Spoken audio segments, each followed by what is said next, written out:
everyone, welcome back to my channel, and those who are new on this channel, please do not forget to subscribe our amazing channel. And in my last lecture we have discussed about the glycolytic pathway in detail, and in this lecture we will discuss about the feeder pathways for glycolysis.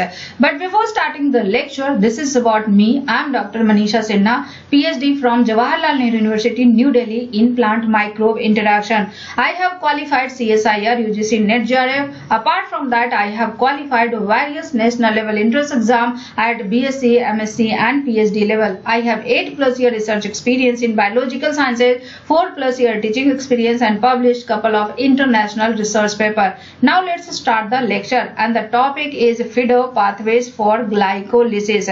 Last lecture में हमने glycolysis को detail में समझा था। Glycolysis क्या होता है? Glycolysis एक प्रोसेस है जिसके थ्रू 1 मॉलिक्यूल ग्लूकोज का कन्वर्शन होता है 2 मॉलिक्यूल पाइरूवेट में। किसमें? 2 मॉलिक्यूल पाइरूवेट में। 1 मॉलिक्यूल कन्वर्ट होते हैं किसमें? 2 मॉलिक्यूल पाइरूवेट में। Glucose is a 6 carbon compound and pyruvate is a 3 carbon compound. So 1 molecule glucose 2 molecule pyruvate में कन्वर्ट होता है। अब पॉइंट यहाँ पे यह है कि क्या ये कन्वर्शन सिंगल स्टेप है या मल्टी स्टेप है? सो ग्लूकोज से पाइरूवेट में conversion is not a single step conversion. It is completed in 10 steps and all steps are enzyme catalyzed. So glycolysis is a series of enzyme catalyzed reaction जिसके through glucose से pyruvate में conversion होता है। अब point यहाँ पे यह है कि क्या सिर्फ ग्लूकोज ही ग्लाइकोलिसिस में इंटर करता है? क्या सिर्फ ग्लूकोज ही ग्लाइकोलिटिक पाथवे में इंटर करता है? And the answer is no. Other carbohydrates भी ग्लाइकोलिटिक पाथवे में इंटर करते हैं। बट पॉइंट यहाँ पे यह है कि जब अदर कार्बोहाइड्रेट्स ग्लूकोज के अलावा ग्लाइकोलिटिक पाथवे में इंटर करते हैं तो ग्लाइकोलिटिक पाथवे में इंटर करने से पहले वो ट्रांसफॉर्म होते हैं। अब पॉइंट यहाँ पे ये है कि वो ट्रांसफॉर्मेशन क्या होता है, इसी चीज को हम फीडर पाथवेज में पढ़ते हैं। फीडर पाथवेज में बेसिकली हम ये पढ़ते हैं कि ग्लूकोज के अलावा अदर कार्बोहाइड्रेट्स किस प्रोसेस के थ्रू इंटर करते हैं ग्लाइकोलिसिस में। सो कार्बोहाइड्रेट्स की अगर बात करें तो कार्बोहाइड्रेट्स को 3 मेजर क्लासेस में क्लासिफाई किया गया है। First one is the monosaccharide, second one is the disaccharide and third one is the polysaccharide. और यहाँ पे स्पेशली स्टोरेज पॉलीसैकेराइड्स होंगे जो कि ग्लाइकोलिसिस में इंटर करते हैं। स्टोरेज पॉलीसैकेराइड की अगर बात करें तो यहाँ पे 2 हैं। First one is the glycogen and second one is the starch. वहीं पे डाइसैकेराइड्स की अगर बात करें तो डाइसैकेराइड्स का है माल्टोज, लैक्टोज, ट्रीहैलोज एंड सुक्रोज जो आफ्टर ट्रांसफॉर्मेशन इंटर करते हैं ग्लाइकोलिटिक पाथवे में। Next one is the monosaccharide. क्या ग्लूकोज के अलावा भी कोई मोनोसैकेराइड है जो ग्लाइकोलिटिक पाथवे में इंटर करता है? And answer is yes. Glucose के अलावा भी कुछ मोनोसैकेराइड्स हैं जो कि ग्लाइकोलिटिक पाथवे में इंटर करते हैं but after some transformation. The example is fructose, mannose and galactose जो कि ग्लाइकोलिटिक पाथवे में इंटर करते हैं। And this figure represents the summary of storage polysaccharides, disaccharides and monosaccharides जो कि किस पाथवे के through further preparatory phase of glycolysis में इंटर करते हैं। बट इस फिगर को हम लास्ट में डिस्कस करेंगे क्योंकि पहले हम डिटेल डिस्कशन आते हैं। So first one is the storage polysaccharide जो कि ग्लाइकोजेन है एंड स्टार्च है। ग्लाइकोजेन एंड स्टार्च की अगर बात करें तो ये होमोपॉलीसैकेराइड है। क्या है? ये होमोपॉलीसैकेराइड है। और होमोपॉलीसैकेराइड क्या होता है? होमोपॉलीसैकेराइड जो एक ही मोनोसैकेराइड यूनिट से बने हुए होते हैं। ग्लाइकोजेन एंड स्टार्च दोनों के दोनों अल्फा डी ग्लूकोज से बने होते हैं। क्या होते हैं? अल्फा डी ग्लूकोज से बने होते हैं। और दोनों में जो लीनियर चेन होता है वो अल्फा 1,4 ग्लाइकोसिडिक लिंकेज के थ्रू लिंक्ड होता है अल्फा 1,4 ग्लाइकोसिडिक लिंकेज के थ्रू लिंक्ड होता है, लेकिन at the branch point it is alpha 1,6 glycosidic linkage. अब ग्लाइकोजेन एंड स्टार्च किस तरह से इंटर करता है, क्या मॉडिफिकेशन होते हैं ग्लाइकोजेन एंड स्टार्च में। Animal tissue and micro organisms की अगर बात करें तो वहां पे ग्लाइकोजेन क्या है, स्टोरेज पॉलीसैकेराइड। वहीं पे प्लांट की अगर बात करें तो प्लांट में क्या है, स्टार्च है जो कि स्टोरेज पॉलीसैकेराइड है। चाहे ग्लाइकोजेन हो या स्टार्च हो, ग्लाइकोलिटिक पाथवे में इंटर करने से पहले इनका ग्लूकोज मॉलिक्यूल रिलीज होते हैं और वो इंटर करते हैं ग्लाइकोलिटिक पाथवे में। और वो रिलीज कैसे होता है, रिलीज होता है फॉस्फोरोलाइसिस के थ्रू। फॉस्फोरोलाइटिक रिएक्शन जो होते हैं, चाहे वो स्टार्च हो या ग्लाइकोजेन हो, वो फॉस्फोरोलाइटिक रिएक्शन परफॉर्म होते हैं एंजाइम से। अगर ग्लाइकोजेन होगा तो ग्लाइकोजेन फॉस्फोराइलेज, स्टार्च होगा तो स्टार्च फॉस्फोराइलेज। ग्लाइकोजेन फॉस्फोराइलेज हो या स्टार्च फॉस्फोराइलेज हो, ये दोनों के दोनों का मैकेनिज्म जो होता है वो सेम होता है। क्या मैकेनिज्म होता है, ग्लाइकोजेन हो या स्टार्च हो, दोनों में दो एंड होगा, एक तो नॉन रिड्यूसिंग एंड होगा और दूसरा रिड्यूसिंग एंड होगा। अब सवाल यह है कि नॉन रिड्यूसिंग एंड क्या होता है और रिड्यूसिंग एंड क्या होता है। नॉन रिड्यूसिंग एंड की अगर बात करें तो वह एंड जिसमें ग्लूकोज यूनिट जो होता है उसका एनोमेरिक कार्बन फ्री नहीं होता है, वो ग्लाइकोसिडिक बॉन्ड में इन्वॉल्व होता है। सो इस ग्लूकोज मॉलिक्यूल की अगर बात करें तो इसका ये कार्बन जो है ये एनोमेरिक कार्बन है।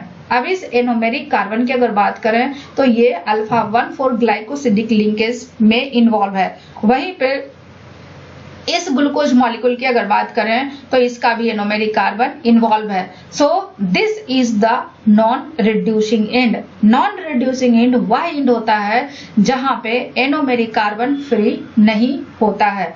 वहीं पे रिड्यूसिंग एंड की अगर बात करें तो वह कार्बन वह ग्लूकोज वह एंड जहां पे ग्लूकोज मॉलिक्यूल का एनोमेरिक कार्बन फ्री होता है। सो दिस ग्लूकोज मॉलिक्यूल का एनोमेरिक कार्बन फ्री नहीं है, इट मींस कि ये नॉन रिड्यूसिंग एंड है। अब ये जो इनऑर्गेनिक फॉस्फेट है, चाहे वो ग्लाइकोजेन फॉस्फोराइलेज हो या फिर स्टार्च फॉस्फोराइलेज हो, यहाँ पे वाटर अटैकिंग स्पेसिस नहीं होता है। यहाँ पे अटैकिंग स्पेसिस क्या होता है, inorganic phosphate. And inorganic phosphate is phosphoric acid. और फिजियोलॉजिकल पीएच पे जो फॉस्फोरिक एसिड होते हैं फॉस्फेट के फॉर्म में होता है। सो this is the inorganic phosphate. और होल बायोकेमिस्ट्री में इनऑर्गेनिक फॉस्फेट यही होता है। सो ग्लाइकोजेन फॉस्फोराइलेज या स्टार्च फॉस्फोराइलेज का जो रिएक्शन मैकेनिज्म है, ये इनऑर्गेनिक फॉस्फेट क्या करेगा, inorganic phosphate alpha 1,4 glycosidic linkage पे एक्ट करेगा। क्या करेगा, अल्फा 1,4 ग्लाइकोसिडिक लिंकेज पे एक्ट करेगा। बट ये उस अल्फा 1,4 ग्लाइकोसिडिक लिंकेज पे एक्ट करेगा जिसका ग्लूकोज मॉलिक्यूल जो होता है वो नॉन रिड्यूसिंग एंड की तरफ होता है। सो नॉन रिड्यूसिंग एंड की तरफ जो अल्फा 1,4 ग्लाइकोसिडिक लिंकेज होगा उस पे ये इनऑर्गेनिक फॉस्फेट एक्ट करता है। और जब ये इनऑर्गेनिक फॉस्फेट एक्ट करता है तो इससे के साथ फॉस्फेट ग्रुप अटैच होता है और ये ग्लूकोज मॉलिक्यूल ग्लूकोज 1 फॉस्फेट में रिलीज हो जाता है, ग्लूकोज 1 फॉस्फेट के फॉर्म में रिलीज हो जाता है। और बाकी जो रिमेनिंग ग्लाइकोजेन या स्टार्च हैं वो एज इट इज रहते हैं, but it is less than 1 glucose unit, क्योंकि एक ग्लूकोज यूनिट तो ग्लूकोज 1 फॉस्फेट के फॉर्म में रिलीज हो गया। जब एक ग्लूकोज यूनिट ग्लूकोज 1 फॉस्फेट के फॉर्म में रिलीज होगा तो बाकी ये एज इट इज किस फॉर्म में रहेगा, n-1 glucose units, n-1 glucose units. So glycogen phosphorylase हो या स्टार्च फॉस्फोराइलेज हो, उनके मोबिलाइजेशन का जो मैकेनिज्म होगा वो यही होगा। अब ये ग्लूकोज 1 फॉस्फेट का क्या होगा, क्योंकि ग्लूकोज 1 फॉस्फेट तो इंटर नहीं करता है ग्लाइकोलिसिस में। ग्लूकोज से ग्लूकोज 6 फॉस्फेट बनते हैं, ग्लूकोज 6 फॉस्फेट से फ्रुक्टोज 6 फॉस्फेट बनते हैं, बट यहाँ पे बना है क्या, ग्लूकोज 1 फॉस्फेट। अब ये ग्लूकोज 1 फॉस्फेट को अगर ग्लाइकोलिसिस में इंटर करना होगा तो ये कन्वर्ट होगा किस चीज में, ग्लूकोज 6 फॉस्फेट में। अब ये कन्वर्शन कैसे होगा, ये कन्वर्शन होगा एक एंजाइम से, एंड दैट एंजाइम इज फॉस्फोग्लूकोम्यूटेज। इसको कौन कन्वर्ट करेगा, फॉस्फोग्लूकोम्यूटेज। म्यूटेज वैसा एंजाइम होता है जो सेम मॉलिक्यूल में फंक्शनल ग्रुप के पोजीशन को चेंज करता है। यहाँ पे फॉस्फेट फर्स्ट पोजीशन पे है, यहाँ पे फॉस्फेट 6 पोजीशन पे है। सो फॉस्फोग्लूकोम्यूटेज ग्लूकोज 1 फॉस्फेट को ग्लूकोज 6 फॉस्फेट में कन्वर्ट करता है and then this glucose 6 phosphate enter करेगा ग्लाइकोलिसिस में या फिर पेंटोज फॉस्फेट पाथवे में इंटर करेगा।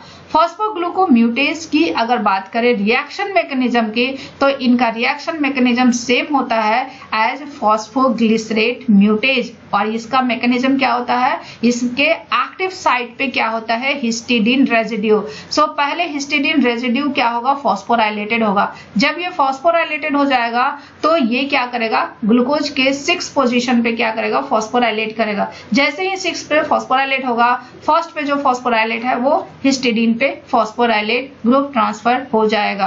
सो the general mutase is given to enzymes that catalyse the transfer of a functional group from one position to another in the same molecule and mutases are a subclass of isomerase, क्योंकि ये isomers बनाते हैं। वहीं पे अगर kinase की बात करें तो काइनेज जो है सब क्लासेस ऑफ ट्रांसफरेज, क्योंकि वहां पे फॉस्फेट ग्रुप का ट्रांसफर होता है एक कंपाउंड से दूसरे कंपाउंड में। सो म्यूटेज क्या है, ये आइसोमरेज है and it is the enzymes that interconvert stereo isomers और स्ट्रक्चरल और positional isomers. Next one is the dietary polysaccharide and disaccharide. Dietary polysaccharide and disaccharide की अगर बात करें तो इनका मोबिलाइजेशन कुछ अलग तरीके से होता है। इनका मोबिलाइजेशन फॉस्फोरोलाइसिस के थ्रू नहीं होता, इनका मोबिलाइजेशन होता है हाइड्रोलिसिस के थ्रू, और ये अल्टीमेटली क्या बनाते हैं, मोनोसैकेराइड्स बनाते हैं। डाइटरी पॉलीसैकेराइड की अगर बात करें तो डाइटरी पॉलीसैकेराइड क्या होता है, स्टार्च, क्योंकि स्टार्च हम फूड के थ्रू, डाइट के थ्रू कंज्यूम करते हैं। डाइसैकेराइड्स भी कंज्यूम करते हैं, इवन डाइटरी पॉलीसैकेराइड से भी डाइसैकेराइड बनते हैं आफ्टर हाइड्रोलिसिस। अब सवाल यह है कि डाइटरी पॉलीसैकेराइड किस तरह से हाइड्रोलाइज होता है, किस तरह से ग्लाइकोलिसिस में इंटर करता है। So starch is the major source of carbohydrate in the diet, और स्टार्च जब हम डाइट के थ्रू लेते हैं तो इनका डाइजेशन स्टार्ट हो जाता है मौथ से ही, क्योंकि मौथ में सालिवा के थ्रू सालिवरी अल्फा अमाइलेज सिक्रीट होता है। अब ये जो सालिवरी अल्फा अमाइलेज है वो अल्फा 1,4 ग्लाइकोसिडिक बॉन्ड को, जो इंटरनल ग्लाइकोसिडिक लिंकेजेस हैं स्टार्च में, उसको हाइड्रोलाइज करता है और शॉर्ट पॉलीसैकेराइड फ्रैगमेंट्स या ओलिगोसैकेराइड प्रोड्यूस करता है। अब इनका जो रिएक्शन मैकेनिज्म है वो ग्लाइकोजन फॉस्फोराइलेज या फिर स्टार्च फॉस्फोराइलेज से बहुत ही डिफरेंट है। ग्लाइकोजन फॉस्फोराइलेज या फिर स्टार्च फॉस्फोराइलेज में जो अटैकिंग स्पेसिस था वो क्या था, इनऑर्गेनिक फॉस्फेट था। वहीं पे सालिवरी अल्फा अमाइलेज की अगर बात करें तो सालिवरी अल्फा अमाइलेज में जो अटैकिंग स्पेसिस है वो क्या है, वाटर है। सो हाइड्रोलिसिस रिएक्शन में वाटर काम करता है एज ए अटैकिंग स्पेसिस, लेकिन फॉस्फोरोलाइसिस रिएक्शन में इनऑर्गेनिक फॉस्फेट काम करता है एज ए अटैकिंग स्पेसिस। अब ये मौथ में स्टार्च हो गया, अब मौथ में क्या होगा, स्टार्च का डाइजेशन स्टार्ट हो गया, लेकिन जैसे ये फूड जाएगा स्टोमक में क्या होता है, पीएच बहुत ही कम होता है, और जब पीएच कम होगा तो सालिवरी अल्फा अमाइलेज क्या होगा, इनएक्टिवेट हो जाएगा। बट वहां पे फिर second form of alpha amylase आते हैं, बट वो एंजाइम सिक्रीट होता है पैंक्रियाज के through, that is pancreatic alpha amylase, and pancreatic alpha amylase फिर कंटिन्यू करेगा उस डाइजेशन को। पैंक्रिएटिक अल्फा अमाइलेज की अगर बात करें तो ये mainly maltose and maltotriose and dextrin produce करता है। क्या करता है, maltose, maltotriose and limit dextrin produce करता है। माल्टोज एंड माल्टोट्रायोज की अगर बात करें, सपोज दैट कि अगर ये स्टार्च है, इस each sphere represents 1 glucose molecule. So maltose की अगर बात करें तो स्टार्च में लीनियर चेन भी होते हैं एंड ब्रांच्ड चेन भी प्रेजेंट होते हैं। सो माल्टोज एंड माल्टोट्रायोज लीनियर चेन से प्रोड्यूस होगा। वहीं पे लिमिट डेक्स्ट्रीन की अगर बात करें या डेक्स्ट्रीन की बात करें तो जब ये ब्रांचिंग आता है तो वहां पे ये काम नहीं करता है, वहां पे इस तरह के फ्रैगमेंट्स प्रोड्यूस होते हैं, और इस तरह का जो फ्रैगमेंट जिसमें ब्रांच्ड ग्लूकोज है उसको बोलते हैं डेक्स्ट्रीन। सो पैंक्रियाटिक अमाइलेज से डेक्स्ट्रीन, माल्टोज एंड माल्टोट्रायोज प्रोड्यूस होते हैं। डेक्स्ट्रीन क्या है? ओलिगोसैकेराइड्स है। माल्टोज एंड डेक्स्ट्रीन डिग्रेड होते हैं by enzyme in the intestinal brush border. So फिर जब ये स्मॉल इंटेस्टाइन में रहेंगे तो maltose and dextrin intestinal brush border के एंजाइम से डिग्रेड होगा। इंटेस्टाइनल ब्रश बॉर्डर के एंजाइम्स जो होते हैं वो फर्दर डेक्स्ट्रीन एंड माल्टोज को डिग्रेड करते हैं। डाइटरी ग्लाइकोजेन की अगर बात करें, essentially the same structure as starch and its digestion proceeds by the same pathway. So dietary glycogen जो भी लेते हैं वो डाइटरी स्टार्च की तरह ही डाइजेशन होता है, मीन्स हाइड्रोलिसिस के थ्रू ही होता है।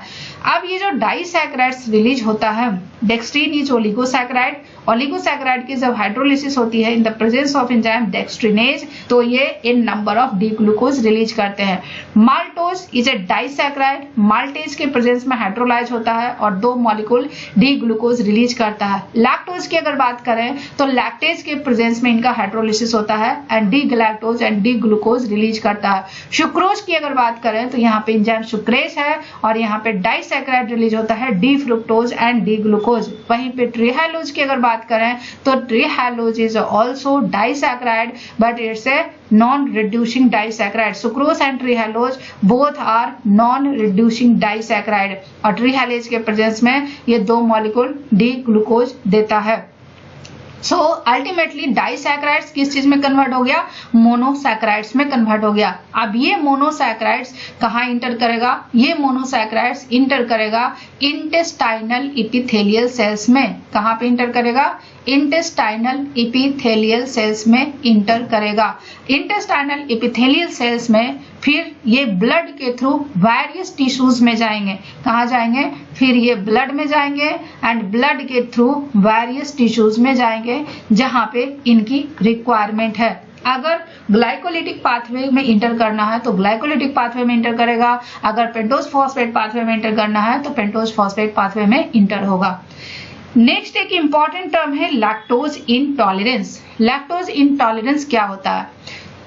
नदर्न यूरोप या सम पार्ट ऑफ अफ्रीका के कुछ पीपल जो होते हैं उनको छोड़कर बाकी जो मोस्ट ह्यूमन पॉपुलेशन होते हैं उनमें ये लैक्टोज इंटॉलरेंस देखा जाता है। अब ये होता क्या है? चाइल्डहुड में क्या होता है? लैक्टेज एक्टिविटी जो है इंटेस्टाइनल सेल की वो डिसअपियर हो जाती है। लैक्टेज एक्टिविटी नहीं रहेगा तो क्या लैक्टोज का डिग्रेडेशन होगा? लैक्टोज का हाइड्रोलिसिस होगा? नहीं होगा। तो जब लैक्टोज का हाइड्रोलिसिस नहीं होगा तो ये स्मॉल इंटेस्टाइन में एब्जॉर्ब नहीं होगा, कंप्लीटली एब्जॉर्प्शन नहीं होगा लैक्टोज का। सो ये स्मॉल इंटेस्टाइन से कहाँ जाएगा? स्मॉल इंटेस्टाइन से जाएगा लार्ज इंटेस्टाइन में, और जब लार्ज इंटेस्टाइन में लैक्टोज जाएगा तो वहां पे बैक्टीरिया वहां पे बैक्टीरिया लैक्टोज को क्या करेगा? टॉक्सिक प्रोडक्ट में कन्वर्ट कर देगा और उस टॉक्सिक प्रोडक्ट से एब्डोमिनल क्रैम्प्स एंड डायरिया होते हैं। क्या होते हैं? एब्डोमिनल क्रैम्प्स एंड डायरिया होते हैं। And problem is further complicated because undigested lactose and it's metabolite increase the osmolarity of intestinal contents favoring the retention of water in the intestine.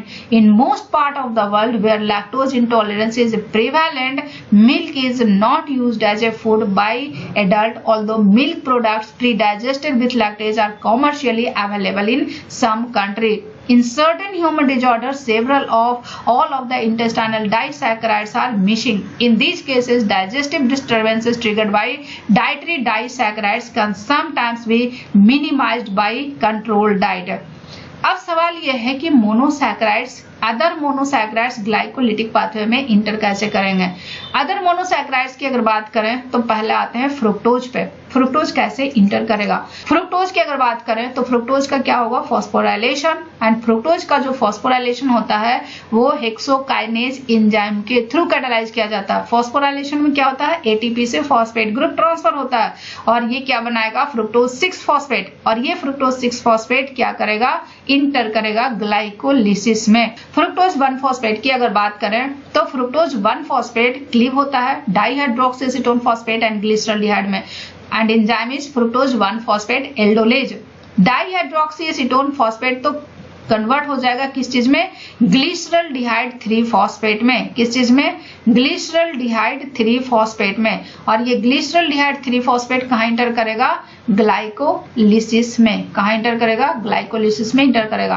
अब ये glyceraldehyde का क्या होगा? ग्लिसरॉल्डिहाइड का भी phosphorylation होगा एंड फॉस्फोराइलेशन के लिए जो फॉस्फेट ग्रुप ट्रांसफर होगा वो एटीपी से होगा and enzyme is triose kinase. Triose kinase glyceraldehyde को ग्लिसरॉल्डिहाइड 3 फॉस्फेट में कन्वर्ट करेगा एंड ग्लिसरॉल्डिहाइड 3 फॉस्फेट इंटर करेगा किस चीज में? ग्लाइकोलिसिस में। Next monosaccharide is D galactose. D galactose की अगर बात करें तो D galactose is the hydrolysis product of lactose. Lactose 2 monosaccharide से बने होते हैं because it's a disaccharide. Galactose and glucose, glucose तो डायरेक्टली इंटर कर जाएगा लेकिन क्या डी गैलेक्टोज डायरेक्टली इंटर करेगा? नहीं करेगा। डी गैलेक्टोज का क्या होगा? ट्रांसफॉर्मेशन होगा। सो डी गैलेक्टोज इंटेस्टाइन से कहाँ जाएगा? लीवर में थ्रू द ब्लड। जहां और लीवर में जाएगा तो लीवर में पहले ये कार्बन नंबर 1 पे फॉस्फोराइलेशन होगा और गैलेक्टोज का फॉस्फोराइलेशन होगा तो क्या बनेगा? Galactose 1 phosphate. सो गैलेक्टोज पहले फॉस्फोराइलेट होगा तो गैलेक्टोज 1 फॉस्फेट बनाएगा। Enzyme is galactokinase. Phosphoryl group donor is ATP and magnesium ion is required for galactokinase activity. Now अब इस गैलेक्टोज 1 फॉस्फेट से क्या होगा? गैलेक्टोज 1 फॉस्फेट पे क्या हो गए? यूडीपी ऐड होगा। ये डायरेक्टली ग्लूकोज 6 फॉस्फेट में या ग्लूकोज 1 फॉस्फेट में कन्वर्ट नहीं होगा। गैलेक्टोज 1 फॉस्फेट ग्लूकोज 1 फॉस्फेट में कन्वर्ट होता है बट यहाँ पे यूडीपी का एक्टिवेशन होता है। सो यहाँ पे UDP glucose galactose 1 phosphate uridyl transferase के प्रेजेंस में इस गैलेक्टोज 1 फॉस्फेट पे यूडीपी ऐड होता है तो ग्लूकोज 1 फॉस्फेट रिलीज होता है। ये यूडीपी ग्लूकोज आता है, ये यूडीपी ग्लूकोज के प्रेजेंस में होता है। अब इसमें 2 स्टेप होते हैं। ये जो कार्बन नंबर 4 है, कार्बन नंबर 4 पे OH है। इस कार्बन नंबर 4 पे जो OH है उसका ऑक्सीडेशन होता है। ऑक्सीडेशन होगा तो क्या बनेगा? कीटोन बन जाएगा और कीटोन फर्दर रिड्यूस होता है किस चीज में? अल्कोहल में। सो एक स्टेप ऑक्सीडेशन है और दूसरा स्टेप क्या है? दूसरा स्टेप रिडक्शन है। ऑक्सीडेशन एंड रिडक्शन दोनों के लिए NAD प्लस एज ए को फैक्टर काम करता है। मीन्स ऑक्सीडेशन एंड रिडक्शन दोनों में NAD प्लस को फैक्टर काम करता है। एंजाइम क्या है? UDP glucose 4 ईपीमरेज। मीन्स बस यहाँ पे 4th नंबर कार्बन पे OH का ओरिएंटेशन चेंज करना है। ओरिएंटेशन चेंज करने के लिए 2 स्टेप होते हैं, पहला ऑक्सीडेशन एंड दूसरा reduction. So and defects in any of the 3 enzymes, क्योंकि 3 एंजाइम है, 1 एंजाइम, 2 एंजाइम एंड 3 एंजाइम। ये 3 enzyme causes galactosemia in humans. In galactokinase deficiency, galactosemia, high galactose concentrations are found in blood and urine. Infants develop core cataracts caused by deposition of galactose metabolites, galactitol, in the lens. The symptoms in this disorder are relatively mild.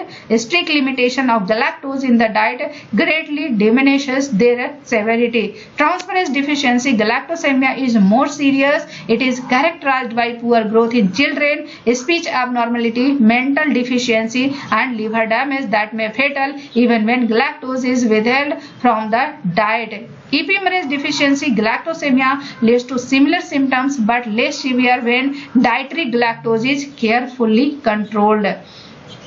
Next one is the mannose. Mannose की अगर बात करें तो released in the digestion of various polysaccharide and glycoproteins of food can be phosphorylated at C6 by hexokinase. So mannose को अगर glycolysis में inter करना है तो पहले माइनोज का फॉस्फोराइलेशन होता है और ये माइनोज 6 फॉस्फेट में कन्वर्ट होता है। Enzyme is same, hexokinase. So hexokinase glucose को भी फॉस्फोराइलेट करता है, फ्रुक्टोज को भी फॉस्फोराइलेट करता है एंड माइनोज को भी फॉस्फोराइलेट करता है। अब इस माइनोज 6 फॉस्फेट का आइसोमेराइजेशन होगा बाय फॉस्फोमाइनोज आइसोमरेज और इससे क्या होंगे? फ्रुक्टोज 6 फॉस्फेट बनेंगे और ये फ्रुक्टोज 6 फॉस्फेट इंटर करेगा कहां पे? ये फ्रुक्टोज 6 फॉस्फेट इंटर करेगा ग्लाइकोलिसिस में। and this is the summary of the whole feeder pathway for glycolysis. So पहले आते हैं स्टार्च एंड ग्लाइकोजेन पे। स्टार्च एंड ग्लाइकोजेन की अगर बात करें तो इनके दो मैकेनिज्म होते हैं, एक तो फॉस्फोरोलाइसिस और दूसरा हाइड्रोलिसिस।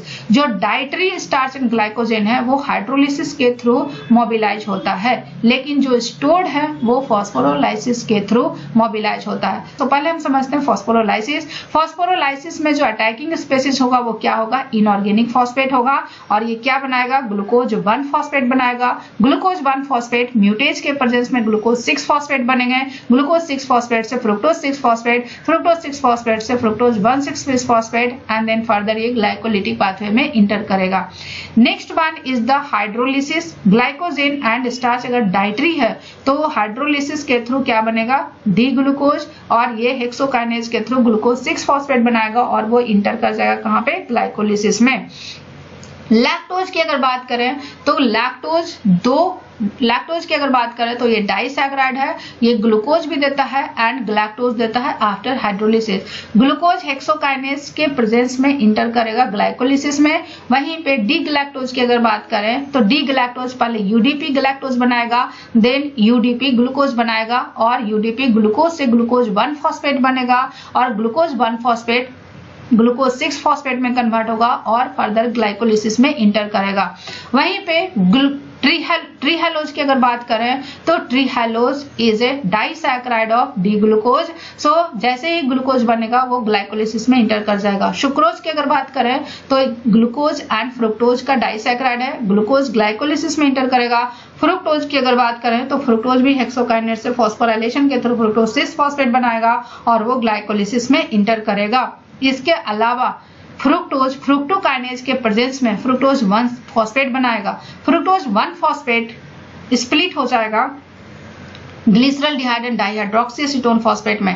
डाइहाइड्रोक्सीएसीटोन फॉस्फेट आइसोमराइजेशन के थ्रू ग्लिसरॉल्डिहाइड 3 फॉस्फेट बनाएगा, एंड ग्लिसरॉल्डिहाइड की अगर बात करें तो इनका क्या होगा, फॉस्फोराइलेशन होगा, और ये ग्लिसरॉल्डिहाइड 3 फॉस्फेट बनाएंगे और फर्दर ग्लाइकोलिसिस में इंटर करेंगे। Next one is the mannose. Mannose पहले फॉस्फोराइलेट हो गए, मैनोज 6 फॉस्फेट बनाएगा, मैनोज 6 फॉस्फेट से फ्रुक्टोज 6 फॉस्फेट बनेगा और वो ग्लाइकोलिसिस में इंटर करेगा। सो this is the summary how other carbohydrates apart from glucose इंटर्स into the glycolytic pathway.